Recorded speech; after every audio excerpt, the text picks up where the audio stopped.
Hi, welcome back. All right, this time we're going to show you how to share your DNA results. So the first thing you're going to want to do when you log in is come up here to this top toolbar and find the DNA tab. You're going to click on it and get a drop-down menu. The first item on the menu is your DNA results summary. You're going to go ahead and click on that, and that's going to bring you to your summary page or your DNA home page, if you will. There's a couple of different things we can do on this page, but today we're going to focus up here in this right-hand corner on the settings button. So go ahead and click on that, and that's going to take you to a list of different settings. You have some general settings. This is where you would link a tree or change what tree you're linked to. This is where you would change or update your privacy settings. But we're interested in this next one, the sharing preferences. Ancestry allows you to share either your traits or your DNA ethnicity and matches, or you can do both.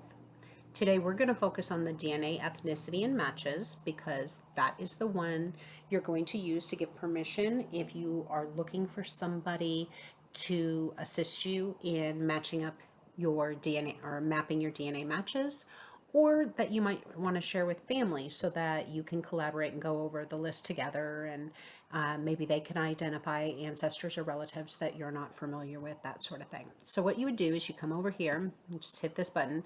If this button isn't there, what you might see instead is just an add a person if it's your first time there. So either way, you click the add a person button, and you're going to get options similar to what we saw when we invited somebody to view our tree. You have the option of inviting them either using an email address or using a username if they already have an Ancestry account. And you have the option of setting their permissions level. Your first level is viewer, which means they can view, but they can't touch.